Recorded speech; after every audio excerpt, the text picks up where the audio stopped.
নিরামিষ সিমলা ভাজি যে এতটা সুস্বাদু হয় সেটা না খেলেই মিস করবে। ধর্মীয় অনুষ্ঠান কিংবা যারা নিরামিষ খেয়ে থাকেন তারা এই রেসিপিটি ফলো করতে পারেন।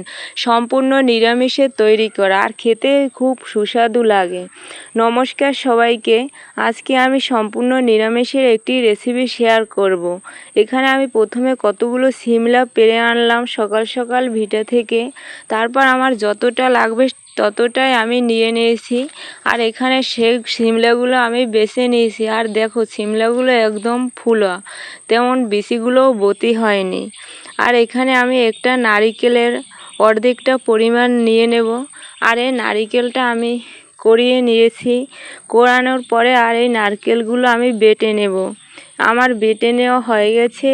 আর এখানে দিয়ে দেব ধনিয়া পাতা কুচি, আর দিয়েছি এখানে সরিষা বাটা, আর দিয়েছি কাঁচামরিচ, আর দিয়ে দেবো এখানে একটু পোস্ত বাটা, সেটাও বেটে নিয়েছি।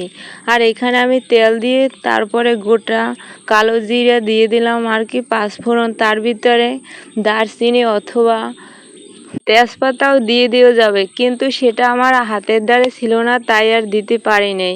তারপর আমি ওই নারকেলটা দিয়ে দিয়েছি। নারকেলটা যখন একটু লাল লাল ভাজা হয়ে গেছে তখন আমি হলুদ মরিচ স্বাদ মতো দিয়েছি। আর যে যতটা ঝাল খাবে ঠিক ততটাই মরিচ দিয়ে দেবে। এখানে আমি পরিমাণ মতো মরিচও দিয়ে দিয়েছি। তারপরে ওইখানে আবার দিয়েছি সেই মরিচগুলো একটু এভাবে ভেজে নিতে হবে। সামান্য একটু ভেজে নেওয়ার পরে সব আমি সিমলাগুলো দিয়ে দেবো এক এক করে আর কি। আমার সব সিমলাগুলো দেওয়া হয়ে গেছে। তার ভিতরে আমি ওই পোস্ত বাটাটা দিয়ে দিলাম। পোস্ত বাটাটা দিয়ে একটু নেড়ে তারপরে আমি ঢাকা দিয়ে দিয়েছি। এভাবে কিছুক্ষণ ঢেকে রাখতে হবে ওই সিমলাগুলো যাতে সেদ্ধ হয়ে যায়। যখন সিমলাগুলো সেদ্ধ হয়ে যাবে তখন ঢাকনাটা উল্টে আবার নেড়ে দিতে হবে। দেখো আমার সিমলাগুলো সেদ্ধ হয়ে গেছে। এবার আমি খুন্তি দিয়ে সব সিমলাগুলো একটু নেড়েচেড়ে দেব। নেড়েচেড়ে দেওয়ার পরে এখানে আমি আরেকটু মশলা দিয়ে দেব, জিরার গুঁড়ি, তারপরে দিয়ে দিয়েছি ওই ধনিয়া শাকগুলো কুচি করা, সেগুলো দিয়ে তারপরে কিছুক্ষণ এভাবে নাড়তে হবে সামান্য আছে। তো অনেকক্ষণ নাড়ার পরে দেখো আমার সিমলা ভাজিটা কতটা সুন্দর হয়েছে, আর দেখতেও যেরকম খেতে হয় তো সেই রকমই স্বাদ হবে। তো এভাবে কিছুক্ষণ নামিয়ে নেব। বাস অল্প সময়ের ভিতরে সিমলা ভাজা হয়ে গেল। দেখো রঙটাও কতটা সুন্দর হয়েছে আর গ্রানটাও কত সুন্দর বেরিয়েছে।